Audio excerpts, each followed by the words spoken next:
Catherine Keller wrote. Catherine Keller knows. I wrote this book in kind of a white heat, and it was written fast during the period when Donald Trump won the election and then after he took power, and it came out in October of 2017, so it came out early.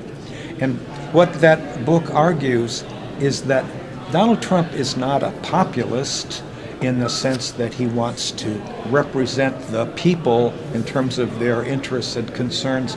As much as he is an aspirational fascist, he wants to subject a whole series of institutions that are now part of a separation of powers. He wants to subject them to one kind of control, his control. He wants them to be accountable to him.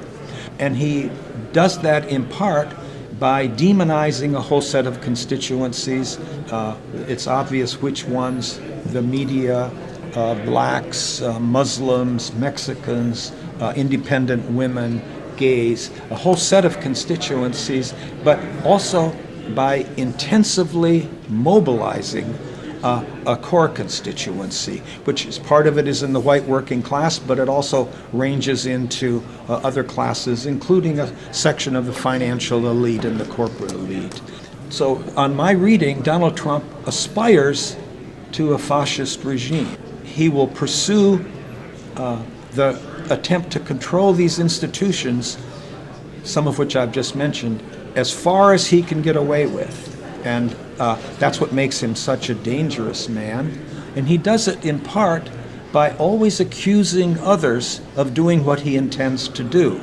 So when he said that the election was rigged, that was exactly during the point when he was most actively conspiring, because that's what he was doing, with Russia to attack the American election system. So he said it was rigged against him, and so you can kind of confuse people. Or right now, when he says we live in a deep state where the intelligence agencies are rigged against the American people, that's his goal.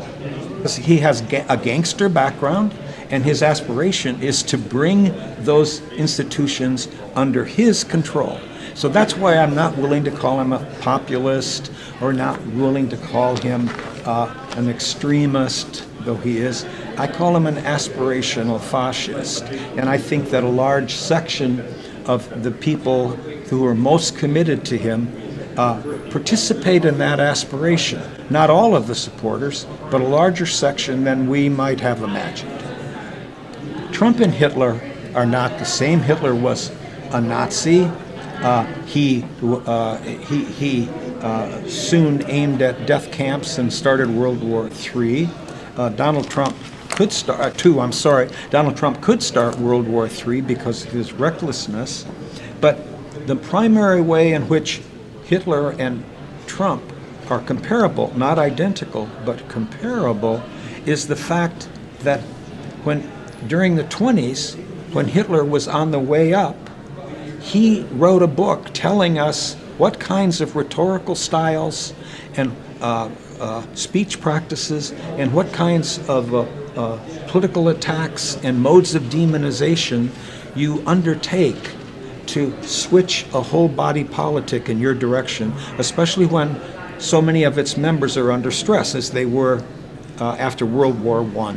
In Germany for a whole bunch of reasons, including the loss of the war and radical inflation. So Hitler wrote a book that told people how to do that. Trump follows that rhetorical model.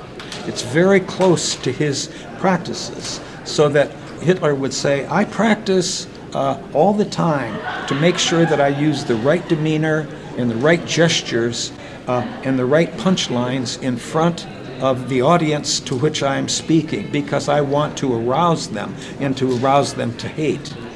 Trump has a set of rhetorical routines. When he's talking about how terrible the media are as a fake media, he always goes, the fake media, and then he looks up at them and points to them so that he covers them, so that people will see the gesture and the formulation together. It's a double impact. When he speaks with lines that are more like punches than they are usual people's vocabularies. Hitler had a whole set of gestures, and he told us that he did, and he told us he practiced them. Trump has a whole set of gestures, too. So there's a very much close affinities between the two with respect to rhetorical practice. And I think increasingly we see that there are some affinities with respect to the kind of underground and illegal activities that each of them was willing to engage in. In Trump's case, it's pretty clear he conspired with a hostile foreign power to steal the election. And I do recall Nietzsche saying, a thought that sticks with me is, don't trust the thoughts you have when you're lying down. And I've had a lot of anxious thoughts when I'm lying down, and things get a little better when I'm up, walking around, but still, they're bad. And so I agree with you, and I actually agree with Lars Tonder more than he agrees with me.